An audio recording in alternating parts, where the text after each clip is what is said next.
So the illusoriness of the self doesn't cut against any of those obvious facts. So the sense of self that is illusory, and again, we might want to talk about self in other modes because there's just a lot of interest there psychologically and ultimately scientifically. The thing that doesn't exist, it certainly doesn't exist as it seems, and I would want to argue that it actually is just a proper illusion, is the sense that there is a subject interior to experience, in addition to experience. So most people feel like they're having an experience of the world, and they're having an experience of their bodies in the world. And in addition to that, they feel that they are a subject internal to the body, very likely in the head. Most people feel like they're behind their face as a kind of locus of awareness and thought and intention, and that it's almost like you're a passenger inside your body. Most people don't feel identical to their bodies, and they can imagine,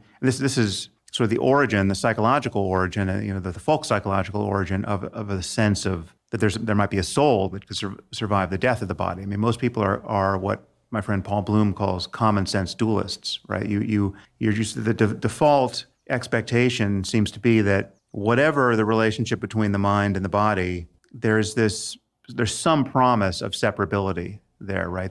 And whenever you really push hard on the science side and say, well, no, the mind is really just what the brain is doing, that begins to feel more and more counterintuitive to people. And there still seems some residual mystery that, at death, maybe something is going to lift off the brain and go elsewhere, right? So there's this sense of dualism that many people have, and obviously that's supported by many religious beliefs. But this feeling, it is a very peculiar starting point.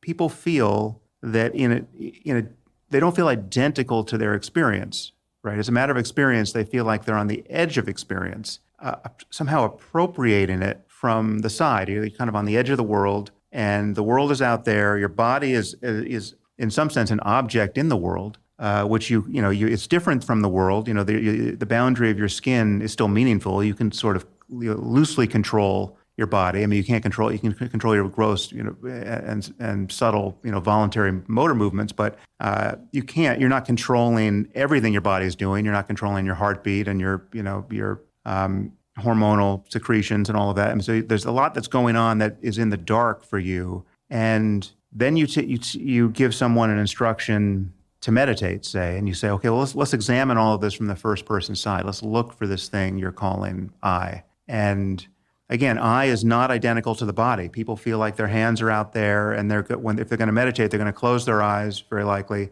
and now they're going to pay attention to something. They're going to pay attention to the breath or to sounds, and it's from the point of view of being a locus of attention that is now aiming attention strategically at an object like the breath, that there's this dualism that is set up. And ultimately, the ultimate promise of meditation, I mean, there are really two levels at which you could be interested in meditation. One is, very straightforward and remedial and non-paradoxical and very well subscribed, and it's the usual set of claims about all the benefits you're going to get from meditation, right? So you're going to lower your stress, and you're going to increase your focus, and you're going to, stave off cortical thinning, and there's all kinds of good things that science is saying meditation will give you. And none of that entails really drilling down on this paradoxical claim that the self is an illusion or anything else of that sort. But from my point of view, the real purpose of meditation and its real promise is not in this long list of benefits. And, I'm not discounting any of those, though, the science for many of them is quite provisional. It's in this deeper claim that if you look for this thing you're calling I, if you look for the sense that there's a thinker in addition to the mere arising of the next thought, say, you won't find that thing. And you can, what's more, you cannot find it in a way that's conclusive, and that matters, right? And it has there's a host of benefits that follow from that discovery, which are quite a bit deeper and more interesting than engaging meditation on the side of its benefits, de-stressing, increasing focus, and all the rest.